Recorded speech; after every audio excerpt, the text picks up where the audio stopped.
প্রিয় দর্শক, কেমন আছেন? আপনাদের সাথে একটা গুরুত্বপূর্ণ কথা শেয়ার করতে চাই। সেটি হচ্ছে আসিফ মাহমুদ সজীব ভুঁইয়ার বিমানবন্দরের যে কাণ্ডটি আমরা দেখেছি, দেশবাসীর নজরে এসছে, সেটি হচ্ছে তার ব্যাগে একটা ম্যাগাজিন পাওয়া গেছে বুলেট সহ।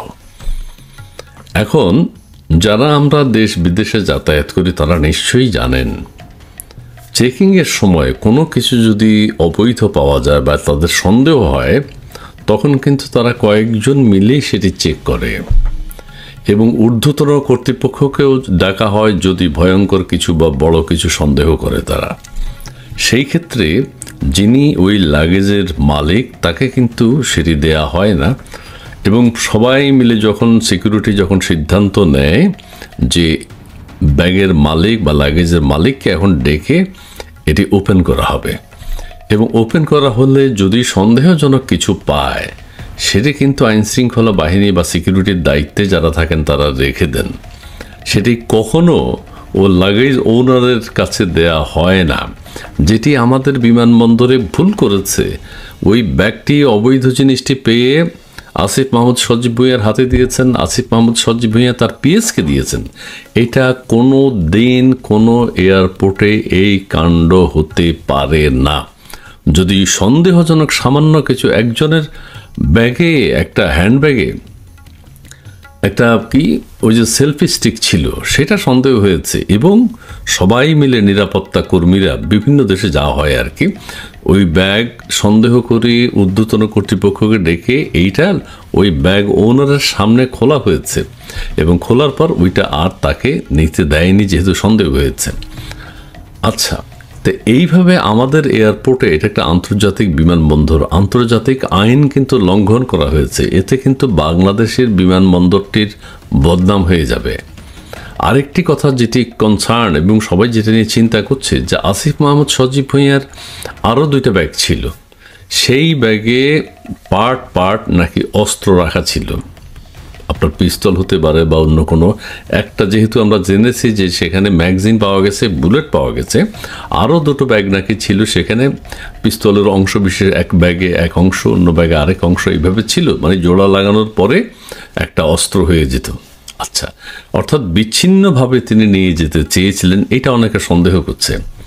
এবং আবার অনেকজন মিলাচ্ছে যে কিছুদিন আগে মালয়েশিয়ায় আমাদের 36 জন জঙ্গি ধরা পড়েছে বাংলাদেশের, যেটা খুবই দুঃখজনক, এবং তাদের সাথে মালয়েশিয়ান পুলিশ যে আইএসের সাথে যে সংশ্লিষ্টতা ছিল সেটি খুঁজে বের করেছে। এটাও কিন্তু একটা বিরাট উদ্বেগের ব্যাপার বাংলাদেশের জন্য। কাজে আসিফ মাহমুদ সজীব ভুঁইয়া, অনেকে বলছেন যে বিমান হাইজ্যাক করার কোনো পরিকল্পনা ছিল কিনা। এখন নানানবিধ সন্দেহ তো মানুষের দানা বাঁধবেই, সন্দেহ জাগবেই। এত বড় একটা ডিজাস্টার বিমানবন্দরে হতে পারে না, এবং হওয়ার পরে এটি ধরা খাওয়ার পরেও, জিনিসটি বের করার পরে এটি আইন শৃঙ্খলা বাহিনীর কাছে যাওয়ার কথা, এবং অন্য সাধারণ মানুষ হলে সাথে সাথে তাকে গ্রেফতার, তাকে পুলিশে সোপর্দ এবং তার বিরুদ্ধে বিভিন্ন ধরনের মামলা দায়ের করার আশঙ্কা ছিল। কিন্তু আসিফ মাহমুদ সজীব ভুঁইয়ার বিরুদ্ধে সেটি করা হয়নি। এটি পুরো আন্তর্জাতিক Dhaka airport, Dhaka international airport, আমাদের এই বিমানবন্দরের একটা দুর্নাম অলরেডি বিশ্বব্যাপী ছড়িয়ে গেছে, যে এই বিমানবন্দরে কোনো কিছু সিকিউর না। নিরাপত্তা প্রহরী যারা আছেন 2-3বার চেকিংয়ের পরেও এই জিনিসটা ধরতে পারেন, এটা কিন্তু মারাত্মক ক্রাইম। আরেকটি বিষয় হচ্ছে, আপনারা দেখবেন যে এক দেশে যখন চেকিং হয়ে যায়, যেখানে আমরা ল্যান্ড করব সেখানে কিন্তু আর দ্বিতীয়বার চেক হয় না সন্দেহ না হলে। অর্থাৎ লাগেজের পথে চলে যায়, আমরা বেল্ট থেকে নিয়ে নিই, হ্যান্ড ক্যারি যেটা, সেটা আমরা হ্যান্ড ক্যারি নিয়ে বেরিয়ে যাই, যদি সন্দেহ না হয় কেউ আর চেক করে না। কিন্তু এখন থেকে যেটি হবে আশঙ্কা করা হচ্ছে, যে বাংলাদেশের চেকিংয়ের পরেও যে দেশে আমরা ল্যান্ড করব ওখান থেকে, এয়ারপোর্ট থেকে বের হওয়ার সময় আবার আমাদের প্রত্যেকটি লাগেজ চেক করা হবে। কারণ ভিতরে যদি কিছু থেকে যায়, বাংলাদেশের চেকিংয়ের ব্যাপারে আন্তর্জাতিক কর্তৃপক্ষের অ্যাভিয়েশন বিশেষজ্ঞ যারা আছেন, যারা অ্যাভিয়েশনে কাজ করেন, তাদের সন্দেহ ঢুকে গেছে যে এই দেশের যন্ত্রপাতি ভালো না, অথবা এই দেশের মানুষ, এই দেশের আইন শৃঙ্খলা বাহিনী, এয়ারপোর্টের নিরাপত্তায় যারা আছেন তারা সঠিকভাবে চেকিংটি করেন না। এই সন্দেহ আর পৃথিবীর কোনো দেশ কারো মন থেকে দূর হবে কিনা কেউই বলতে পারছেন না। কাজে আসিফ মাহমুদ সজীব ভুঁইয়া একটা মারাত্মক অপরাধ করেছেন ঢাকা এয়ারপোর্টে, এটি ক্ষমার অযোগ্য। এখন কেউ কেউ বলছেন আসিফ মাহমুদ সজীব ভুঁইয়া দেশে ফেরার পর তাকে গ্রেফতার করা হবে বা গ্রেফতার করা উচিত।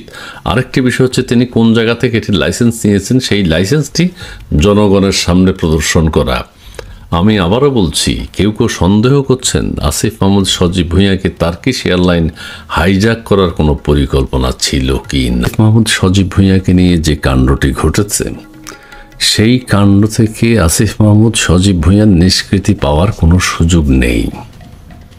বিমানবন্দরে একদম লাস্ট স্ক্রিনিংয়ে আসিফ মাহমুদ সজীব ভুঁইয়ার ব্যাগে যে ম্যাগজিন আছে AK-47 রাইফেলের, সেটি ধরায় পড়েছে। এর আগে যে আরও 1-2 চেকিং হয়েছে, বাংলাদেশের নিরাপত্তা বাহিনী করেছে।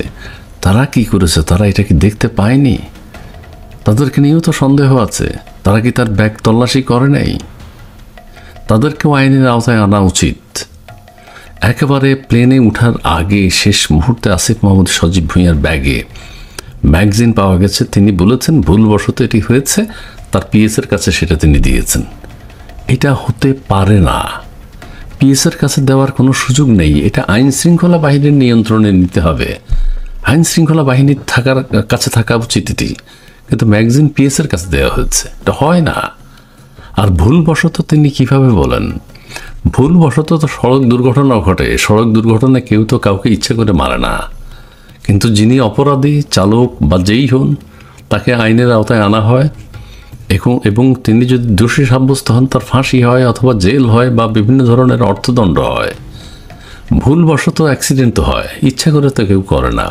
কাজেই আপনি যদি বলেন ভুলবশত আপনার ব্যাগে এটা রয়ে গেছে, KPI ভুক্ত এলাকায় বিমানবন্দর, সেখানে আপনার ব্যাগের ভিতরে এই অস্ত্র আছে, এটা তো ভুলবশত হতে পারে না। এই ভুলের ক্ষমা নেই। ভুলবশত হয়েছে ঠিক আছে, কিন্তু এই ভুলের তো ক্ষমা নেই।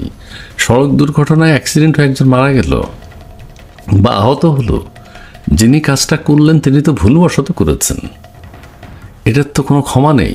তাকে আইনের আওতায় আনতেই হয়। আসিফ মাহমুদ সজীব ভুঁইয়া এখন বিদেশে আছেন। দেশে আসার পর অবশ্যই আইন শৃঙ্খলা বাহিনী তাকে হয়তো গ্রেফতার করবে, জিজ্ঞাসাবাদ করবে কীভাবে কী হয়েছে। সরকারের পক্ষ থেকে হয়তো উদ্যোগ নেওয়া হবে। আসিফ মাহমুদ সজীব হয়তো নিজেই বলবেন আমাকে গ্রেফতার করা হোক। আর যদি এইটার আসলেই এই অস্ত্রের লাইসেন্স তার কাছে আছে কি না, সেটিও দেখার বিষয়।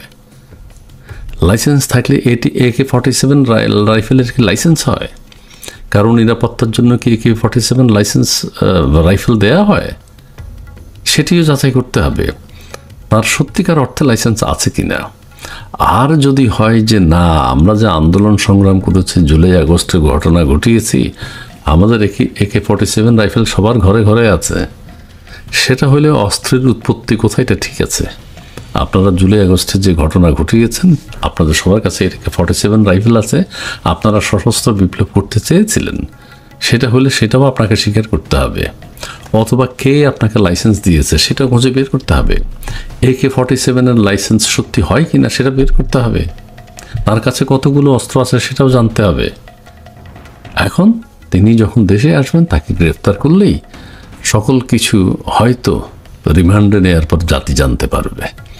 কিন্তু ভুলবশত KPI ভুক্ত এলাকায় আপনি ম্যাগজিন নিয়ে যাবেন, এত বড় একটা ঘটনা, এটা ভুলবশত হওয়ার কোনো সুযোগ নেই। যদি ভুলবশত হয়েও থাকে, সেই ভুলের জন্য আপনাকে আইনের আওতায় আনা উচিত।